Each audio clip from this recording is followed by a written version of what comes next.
Welcome to pen drive study. நான் கார்த்திக் ராமச்சந்திரன் பேசுகிறேங்க. இன்றைக்கி நம்ம வரப்போகிற டிஎன்பிஎஸ்சி எக்ஸாம்ஸ்க்கு யூஸ்ஃபுல்லாக இருக்கிற மாதிரி ப்ரீவியஸ் இயர் கொஸ்டின் கம்பேரிஷன் தான் பார்த்துட்ருக்கோம். அந்த வகையில் நம்ம இன்றைக்கி ஆப்டிடியூட் மென்டல் எபிலிட்டி பற்றி பேசுவோம். சரிங்க. திறனறிவும் மனக்கணக்கு நுண்ணறிவும் 2020 2024 வரைக்கும் நம்ம சால்வ் பண்ணியிருக்கோம்.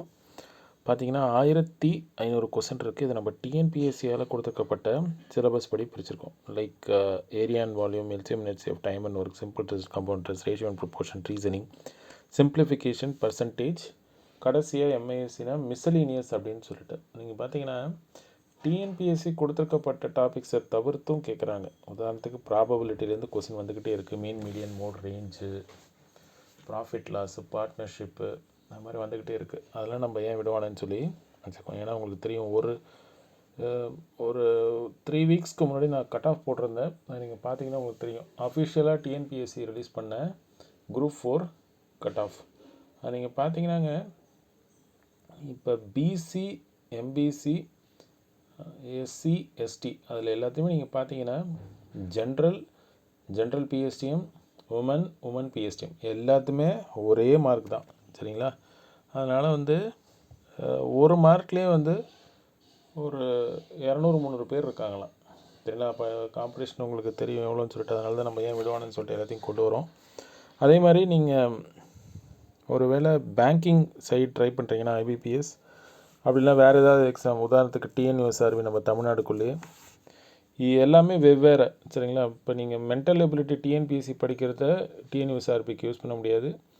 அதே மாதிரி டிஎன்பிஎஸ்சி படிக்கிறத பேங்கிங் ஐபிபிஎஸ்லையும் ஒர்க் பண்ண முடியாது. இண்டிவிஜுவலாக தனித்தனியாக தான் நீங்கள் கான்சன்ட்ரேட் பண்ணணும். அதை ஞாபகம் வச்சுக்கோங்க. நிறைய பேர் இதை கன்ஃபியூஸ் பண்ணுறீங்க. இங்கே இருக்கிற டைம் அண்ட் ஒர்க் வேறு, ஐபிபிஎஸ்சில் இருக்க டைம் அண்ட் ஒர்க் வேறு.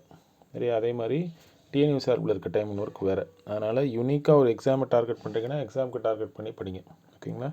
இப்போ நீங்கள் பார்த்தீங்கன்னா இதை தவிர்த்து நம்மக்கிட்ட general studies previous year question like history, geography, INM, polity, science, economy, unit 8, unit 9, அப்புறம் பொதுத்தமிழ் உங்களுக்கு தெரியும் ரொம்ப ரொம்ப முக்கியம்.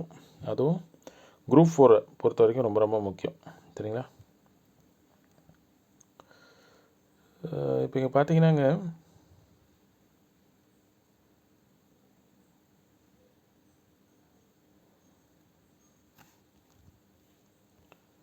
இப்படி தான் இருக்கும் அந்த பிடிஎஃப். அப்படி நம்ம சால்வ் பண்ணியிருப்போம். சரிங்களா?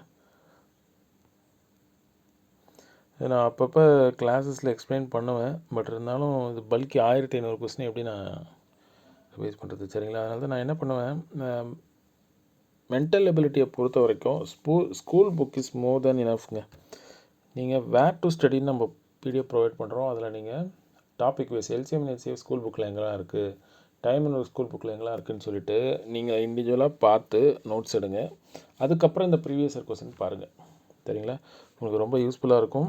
வரப்போகிற குரூப் 4, குரூப் 2, குரூப் 1 டிஎன்பிஎஸ்சி சம்மந்தமான இருக்க எக்ஸாமுக்கு இதுதான் formula. Not only for mental ability, general studies, பொது தமிழ் எல்லாத்துக்குமே இதான். School book and previous year question more then enough. சரிங்களா? இப்போ நீங்கள் பார்த்தீங்கன்னா, நான் இன்ட்ரொடக்ஷன் கிளாஸில் சொல்லியிருப்பேன் தெளிவாக. நீங்கள் மென்டல் எபிலிட்டியை பொறுத்த வரைக்கும் 22 அப்படின்னா 23 அவுட் ஆஃப் 25 கொஸ்டினை டார்கெட் பண்ணுங்கள். கண்டிப்பாக 2 அப்படிலாம் 3 கொஸ்டின் கடினமாக தான் இருக்கும். அதை விட்டுருங்க. நிறைய பேர் இங்கே தான் தப்பு பண்ணிவிடுவாங்க. ஏதாவது ஒரு கொஸ்டின் பேப்பர் எடுத்து டிஎன்பிஎஸ்சி பார்த்துட்டு 2-3 கொஸ்டின் இருக்குது, இது எந்த அகாடமி நல்லா தராங்க அப்படின்னு சொல்லி எந்த அகாடமி மெட்டீரியலை தேடி விட்டுருவாங்க. அப்படிலாம் கிடையாது. நீங்கள் school book and previous year கொஸ்டினே போதும், நீங்கள் ஈஸியாக கிராக் பண்ணுறதுக்கு. ஏன்னா நீங்கள் பார்த்தீங்கன்னா டிஎன்பிஎஸ்சி குரூப் 4 கடந்த 3 ஆண்டுகளில் வந்த ஃபஸ்ட்டு மார்க்கை நான் எடுத்து காமிச்சிருந்தேன். சரிங்களா? அது போன வாட்டி 187 கொஸ்டின் கரெக்டாக எழுதுனவர் தான் என்னது ஃபஸ்ட்டு மார்க்கு. அப்படின்னா பார்த்துக்கங்க. நீங்கள் இந்த 200க்கு 200 இல்லைங்க cut off, you have some time. அதனால் ஆப்டிடியூட்னா ஒரு 22-23, மேக்ஸுனா 90+, அது போதும். சேஃபான ஸ்கோர் தான் அது. அதே மாதிரி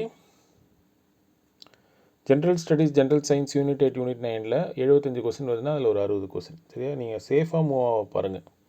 சரி, ரொம்ப காம்ப்ளிகேட் பண்ணி மெட்டீரியலை ஆட் ஆன் பண்ணி ரிவைஸ் பண்ணி படித்து டைம் வேஸ்ட் பண்ணுறதை விட இது உங்களுக்கு யூஸ்ஃபுல்லாக இருக்கும். சரிங்களா?